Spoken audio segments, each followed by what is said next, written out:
Hello, Gemini. This is Renee from Angelic Comfort, and I'm here with your 17 general and love reading for Sun, Moon, and Rising. If you're not certain what your Moon and Rising signs are, there's a link down below the video that you can check out and find out what they are. If this totally resonates to you, great. If not, definitely check out your Moon and Rising sign videos, and you'll get a clearer picture, okay? So we're going to start off, and I apologize for these being just a little bit late, but we have a little bit uneven. We have believe and succeed, and we have solar plexus. Now, believe and succeed, within the first week, maybe second week, trailing in, with these, let's see if I can, within the first week or so, we talk about believe and succeed, and it's about believing in yourself, getting your self-esteem up there, having faith, believing, and pushing forward. It could be with a project, with a relationship. I know there's been a lot of people who've been really down who are single, that they haven't had anybody for day or haven't been in a relationship. When do I find the right one? It's all about loving yourself first and getting over those hurdles that you need to get over emotionally, because what you do is you block true love. You block true love through your emotions, your thoughts, and by holding up a wall. So love doesn't want to come in. And so when you can really solve that, let go of the past, forgive and forget yourself, forgive and move on from others, then, life becomes a little bit easier. You open up those blockages within your solar plexus, and you're allowing love to come in, or that good fortune, or that new job that you want, or that new home, that new car, any of that stuff that you want to come into you. You have to release those emotional blockages, and that's what the solar plexus does. Its solar plexus is our life force. It's the center chakra. It's located between our navel, the top of our navel, and the lower part of our rib cage. And what it does is it harbors all of those emotional traumas, all of those things that people have done to us. And when we hold them in, then we're not radiating at the true light that we need to be. So that's where our emotional gunk is stored. And without that being cleared, without that vibrating correctly, okay, then that's where you form a lot of your blockages for allowing good to come in. Okay, so they're saying here to have empowerment with yourself. Definitely build yourself up, get yourself believing in yourself, having faith in yourself, and dream big. Go ahead and dream big. The more that you dream about becoming, meeting that true love, becoming that person who wants that position, starting a new business, getting that new home, the more that you keep positive thoughts about you, okay, then you can manifest them. Okay, so hopefully within the first week you were working on some of that, okay? And then we have the second week, which would have been this week here, sadness and isolation and simply love. Like I said, touching in on love and romance, and a lot of people don't look at it as being a holiday where you really can love each other or other people. You don't have to be in a relationship. It's a very commercialized holiday. Love should be every day of the year through the things that you do and things that you say. Okay? Just because you are single doesn't mean that you don't have love. And the gifts aren't what's important. It's about being able to express your love to others and receiving. Okay? So I get it, people not wanting to be alone and everything, but, really celebrate the love for you. Celebrate you. Celebrate life in general, okay? Like I said, the more that you're down, the more that you keep these emotions, harbored within that negativity, you're at a lower vibrational energy level, and that's what you're going to pull into you, okay? And things aren't going to work to your advantage. So the more the negative attitude, you're going to pull in more negativity. The more positive, you're going to pull in what you're vibrating at, which is what you want. All positive things. So life is all one big blessing. And simply love. Simply love friends. If you have a friend that you're really close to and you're having a great time communicating, just simply love them for who they are. Just like You need to love you for who you are. Enjoy and embrace the friendship. Embrace your friends. Enjoy life, okay?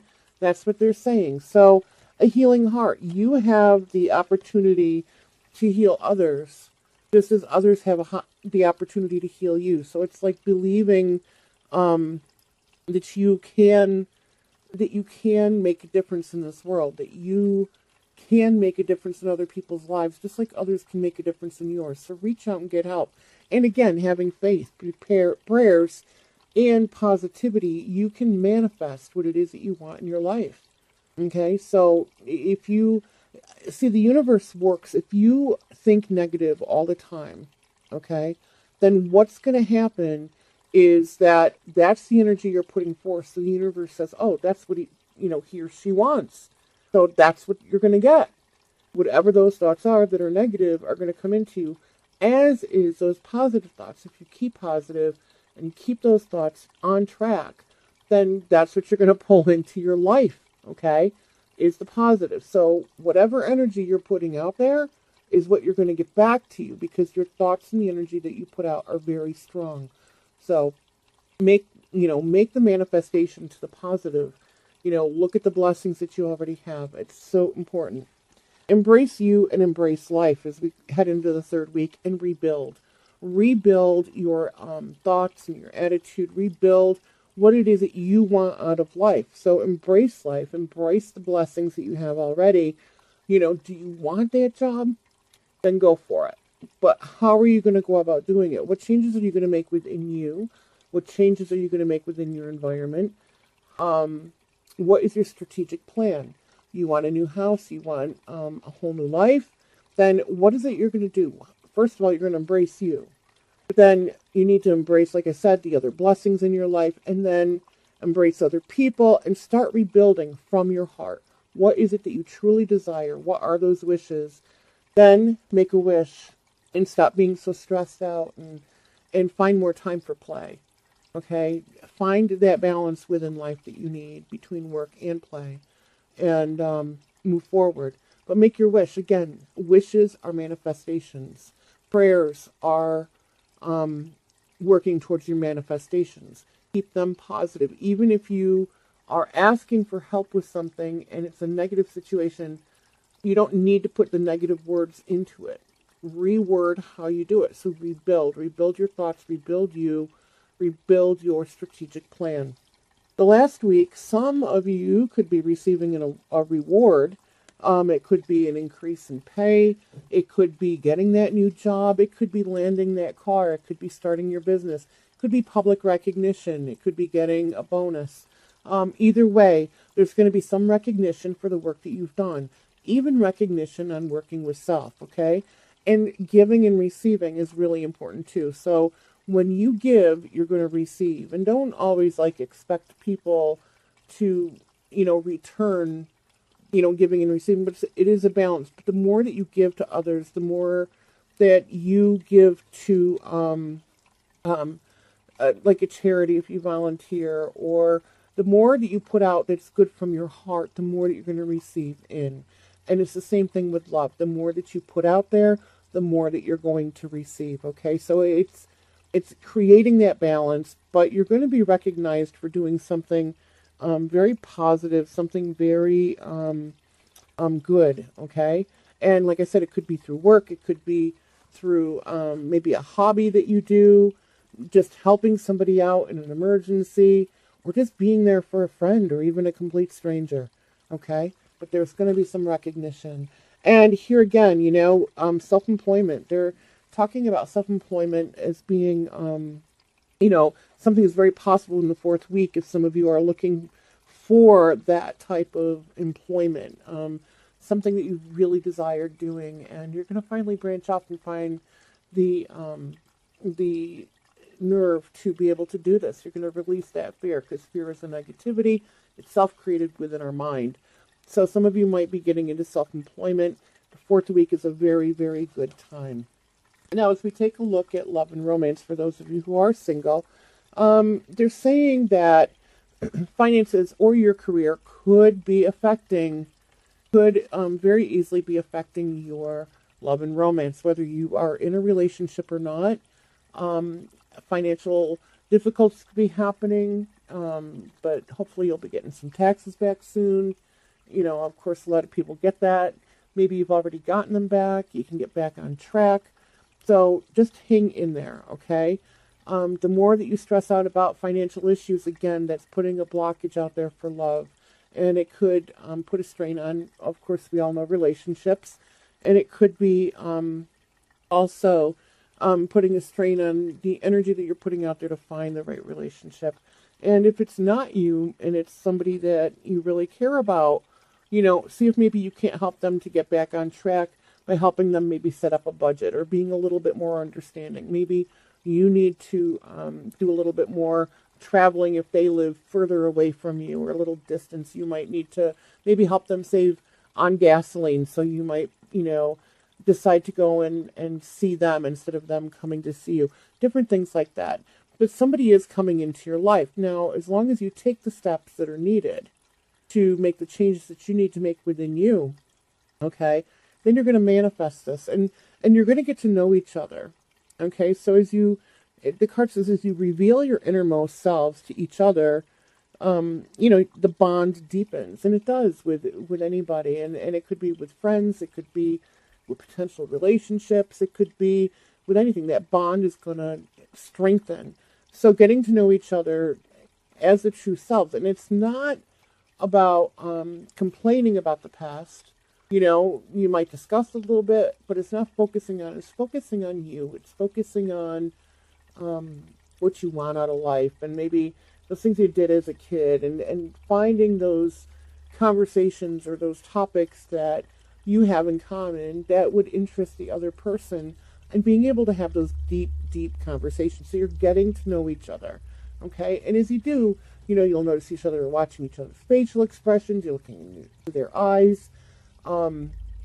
It's a totally different realm. It's being able to seriously get to know each other, okay? And there will be a major attraction, but don't be codependent. Do not be codependent. Don't be paranoid. You have to trust. And a codependency could be one or the other has an addiction, or the addiction of not feeling like, once you're in the relationship that you don't want to be alone, or separate from each other. You can't depend on somebody to be there every second of the day. But the thing is, too, is that an addiction also is focusing on our negative thoughts and our negative patterns of past relationships that do hold us back. So when you focus on that, that is an addiction, okay? When you focus on that all the time, it will be a codependency of seeming like you're either untrusting, or that you're not ready for a relationship, and it won't allow the relationship to completely bloom. So it's very important to purge all of this and get yourself back on track, healthy, emotional-wise, and ready for a relationship, okay? So make sure that you remember that, because, these patterns, the negative patterns and stuff of thoughts and actions and stuff like that will affect, it makes it a codependent, which is a toxic relationship, and that's not what you want. Okay, so, there's free will. You can either make it happen, or you can and follow this advice, or you can keep going down the path that you are, and changes won't happen. So my advice is to release the past and make yourself emotionally healthy and trusting, okay, and starting a clean slate with somebody and giving them a fair chance, okay, and not feeling, maybe some of you might be feeling needy. Get rid of all of that so that the relationship has a fair chance of working. Okay, and when we get into the card of sexual magic, the tarot, we talk about the Ten of Swords. See, this is talking about, I'm looking more of this as being in the past, where somebody was hurt, okay? Whether it had been a relationship where somebody was seeing somebody else, or just there was arguing, or things weren't mixing, and it could have been a codependent relationship, and somebody left, and so you were left hurt, you were crying, not understanding really what happened, and the mirror, I take a look at the mirror, which is sitting back here, and I'm picking up what I'm hearing is that you're afraid to look in the mirror to see what it is that you did as a part to cause the relationship to fail too. So no playing the victim, okay? So some of you are playing the victim. That's not fair either, because it's always two people involved within a relationship. So pick up that mirror and take a look in that mirror and be very honest with yourself about why that relationship also failed. What could you have done that might have led to that relationship drifting apart or separating? Not, everybody gets hurt. A lot of people get hurt with relationships and not lasting and not working, but it's time to move on, okay? And have that strength to move on. Have that strength. And, this is the Leo card, and usually the swords involve an air sign, and the strength card is definitely a Leo. And so they're saying have the strength of the Leo, of this woman, to be able to move forward past these things that you are, that you're having, an issue with, these blockages, okay? And here we have the Three of Cups, and this is about, new ideas forming, celebrating each other, somebody coming into your life and celebrating and getting to know each other. It could mean fertility is another thing it could be, but there's a lot of heavy passion, a lot of emotion. And then we have the Star card. When we take a look at the Star card here, it represents starting to opening up yourself to your wishes and your desires with another person, having them fulfilled, that you finally have released all of this past and you're allowing this other person to come in and to have this relationship with you, okay? And the Two of Wands and the Queen of Chalices. And when we sit here, we see the male and the female are, and this could be a fire sign, okay? So it could be you have some of the fire energy in you, or it could be a fire sign coming into your life, or their moon and rising could be the energy of one of the fire signs. But it's getting to know each other. It's sitting here. It's definitely communicating. Again, like back here was saying, the card with getting to know each other. There is that attraction and they're in deep conversation. Okay, so they're definitely getting to know each other. And here we have the Queen of Chalices, and the Queen of Chalices is about deep emotions, and she is very nurturing and mothering. She helps to heal through communication, touch, and understanding unconditional love. So whoever it is that's coming in is going to be very much refined, compassionate. She or he, I shouldn't say she, but it could be a he, as these are general readings and there is no gender specific, but this person's very compassionate, understanding, and through this communication, she's going to help you heal and embrace you. But she's not going to want to focus on hearing every little thing over and over and over again, or letting that interfere in the relationship. But initially she's going to do this, so the rest is up to you. Okay? If you would like an individual reading that is geared directly towards you and nobody else, because this is for thousands of people, then go ahead and go to the website, which is www.angelic-comfort.com, and set up an appointment, and we'll get with you as soon as we can. Okay? In the meantime, know that I appreciate and love each and every one of you for watching these videos and for your comments, and I love hearing how they affect you, okay, and how they resonate with your life and what you're going through. So have a great day. Know that I love you all, and until we meet again, namaste.